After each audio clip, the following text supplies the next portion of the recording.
He emotionally and financially abused me, but I finally got my revenge. Has a man ever constructed such an elaborate illusion of himself that by the time you saw through it, you had already funded the whole performance? Because that's exactly what happened to me, and I want to tell you about it. When I met Dan in March 2021, he was the most put-together man I had ever encountered. 43 years old, a convert to Islam, his own flat in London, a car, the latest Apple products lined up like a shrine to his own success. He had just come back from 2 years studying in Egypt. He spoke about his faith with this quiet, grounded confidence that made him seem almost ancient in the best way, like a man who had already done his searching and found his answers. I thought I had found something solid. We married Islamically within weeks, and almost immediately, reality started whispering things I wasn't ready to hear. The meals, the outings, the little everyday costs that just kept landing in my direction. He always had a reason. His remote employer was slow with payments. The cost of living was squeezing his bills. His parents up in Scotland needed support, and he was a dutiful son. And his flat, well, he had a male lodger, so I couldn't really come over. He encouraged me to take out a rental in my name. He would cover the rent, of course, naturally. He did not cover the rent. What he did do was occasionally drop 50 pounds, maybe 100 pounds, with the energy of a man making a generous donation. And then he'd suggest something we could do together, something enjoyable, that I would somehow end up paying for anyway. I gave him 400 pounds for car repairs because I thought that's what a supportive wife does. In December 2021, I took him to the Seychelles, my home country, paid for entirely by me. And here's the thing about Dan. He knows how to make you feel like you're both enjoying something together. He would bring you water before you knew you were thirsty, cook you breakfast, kneel down and put your shoes on your feet, make your relatives laugh within 5 minutes of meeting them.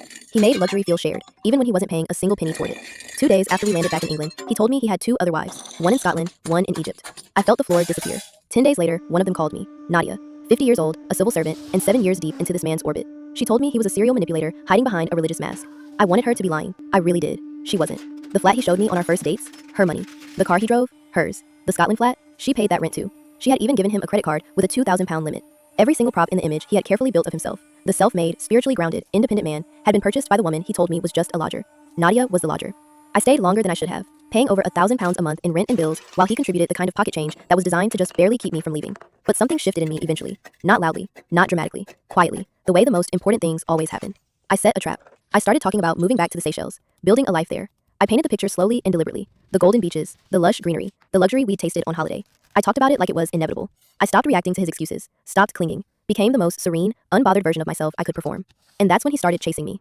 Nadia felt it happening. She started sending him more money, then more, threatening to harm herself if he pulled away. He pulled away anyway, and said absolutely terrible things about her to me. I am certain he said equally terrible things about me to her. That's the architecture of a man like Dan. He needs women pointing at each other so they never look directly at him. One afternoon, she walked in on us at the flat. She called me a whore to his mother on the phone. Then she turned around, took my hand, and asked quietly if I needed help to leave. She was both his victim and mine in that moment, and I have never forgotten the look on her face. 7 years of hoping and waiting and being disappointed until there was almost nothing left of her. She packed her things and walked out and took a few of his belongings with her. Honestly, she bought them. I stayed, but I set new terms. No more rent for me, no more bills. I reminded him, calmly and clearly, of his Islamic obligations as a husband. I told him I would leave if he couldn't meet them. His face crumpled. I understood everything. He had never once been afraid of losing me. He had been afraid of losing access to me.